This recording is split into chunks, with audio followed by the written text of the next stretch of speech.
Hello, Chris Godinez, licensed professional counselor, also the host of We Need to Talk on every Sunday at noon, and then I post this video up whenever I freaking think about it. Anyway, this video is for educational and informational purposes only. The views and opinions stated herein are mine and mine alone.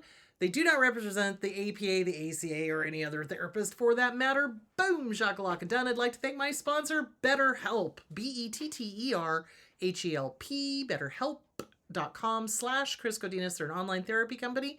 They are international. They have over 30,000 therapists working for them. I've gotten great feedback. People love their therapists, and if they're happy, I'm happy. So thank you, BetterHelp.com/Chris Godinez. Okay. So today's question is, what is a dark triad? Okay.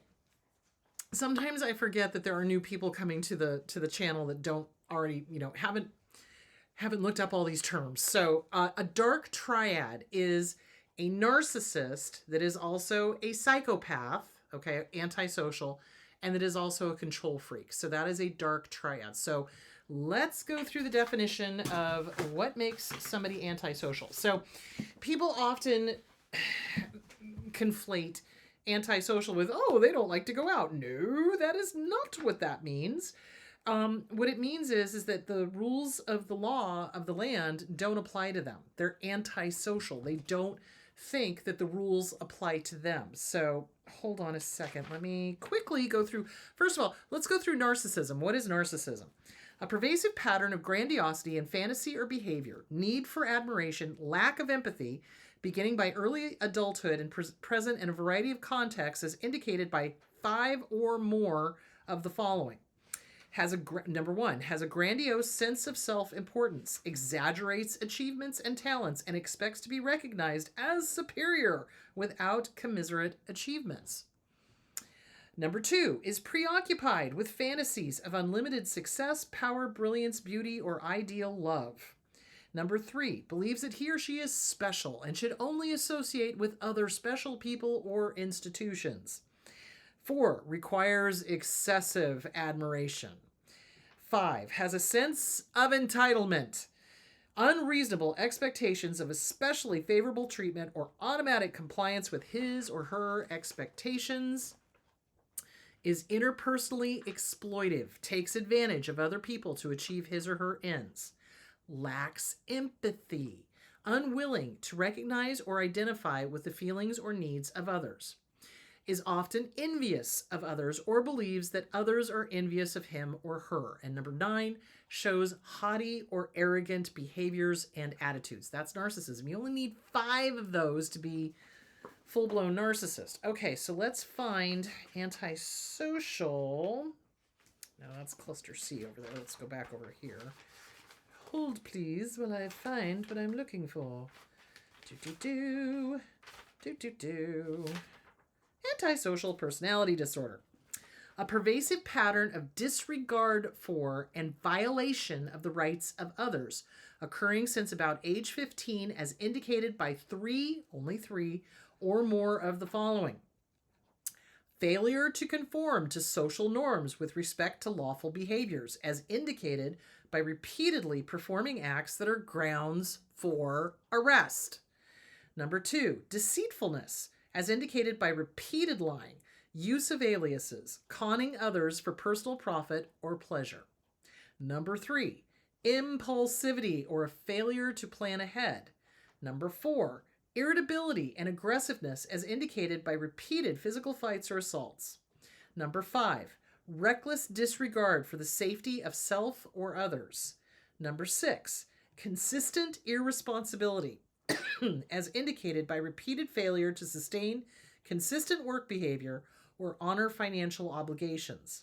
Number 7, lacks remorse, as indicated by being indifferent to or rationalizing having hurt, mistreated, or stolen from another. The individual is at least 18 years old, and there is evidence of conduct disorder with onset before age 15. The occurrence of antisocial behavior is not exclusively during the course of schizophrenia or bipolar disorder. So, antisocial personality disorder basically leads to psychopathy. These are the ones that usually go on, if they don't get treatment, usually go on to become, Serial killers, serial arsonists, kleptomaniacs, constantly stealing, constantly lying, constantly grifting, constantly flaunting the laws, thinking that they're above the law. So a dark triad is somebody who ignores the laws, thinks they're above the law, okay, has no empathy, doesn't care that they're hurting people, doesn't, you know, etc.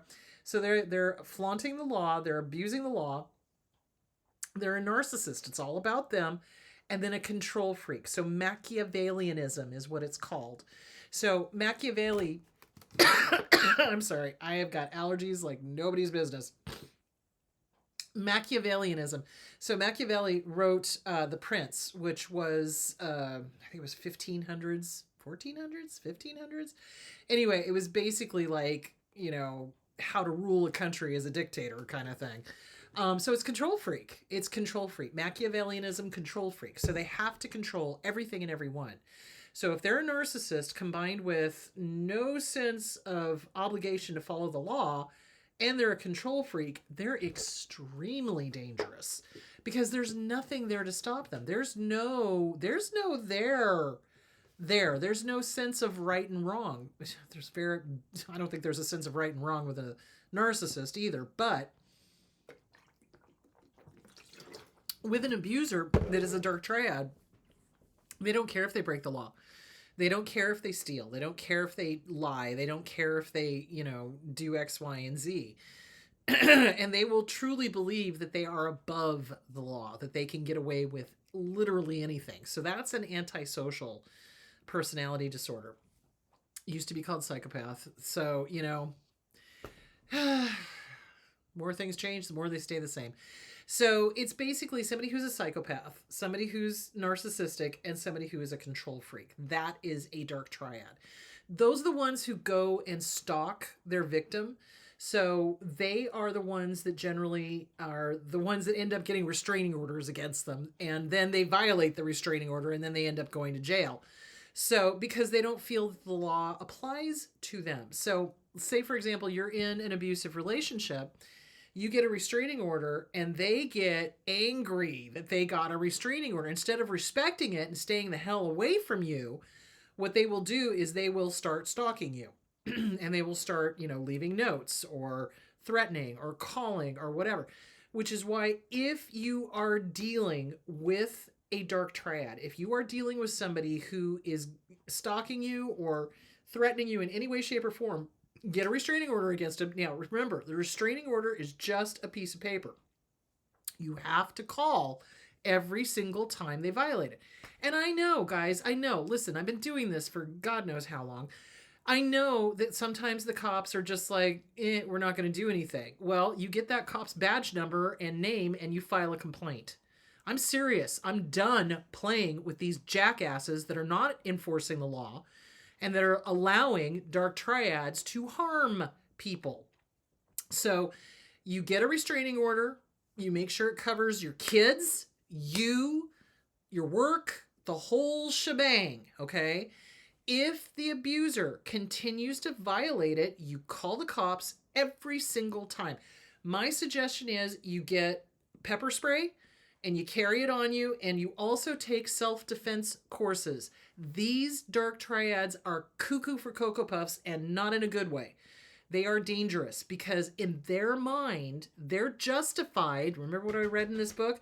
They're justified in however they have harmed you or however they want to harm you. Narcissists want us dead. Full stop. They want us dead. And they will do things to place us in jeopardy. Okay, if you've got a narcissist that's also a psychopath, oh my God. And usually when they're a control freak, you've also got the lovely extra added benefit of sadism. They're sadists. They are evil. They get off on hurting people. That's why they're bad news bears. Seriously. So, but that doesn't mean that you capitulate or you give in or you don't call on the restraining order or anything. No, you get firm. Like nobody's business. You get mad. You call the cops and you demand that they do something. And if they don't, you file a complaint. Seriously, What is the worst that can happen? Seriously, the worst that can happen is they don't do anything. This idiot that's got the restraining order against them gets emboldened and then does something worse. That is the worst that can happen. You don't want that happening. So you get a restraining order, you make sure it covers everything. If they violate it, you call the police. If the police don't do anything, you make sure you get the badge number and name of the person that is not doing anything, and you file a formal complaint. You're gonna not... how do I explain this, guys? Our inner child just wants to hide. They do. Guarantee it. Our inner child just wants to hide. You cannot. If you're dealing with a dark triad, you must be your own knight in shining armor. You must, because nobody else is going to do it for you. Trust me on that one. So don't be afraid. They want us to be afraid. They absolutely do. Abusers want us to be terrified. Oh, I can't. Oh, I can't. Yeah, you can. I've done it. I'm still here. So you can do it. You've got to protect yourself. You've got to protect your kids. So that is what a dark triad is. They're a psychopath, they're a narcissist, and they're a control freak. And they're sadistic.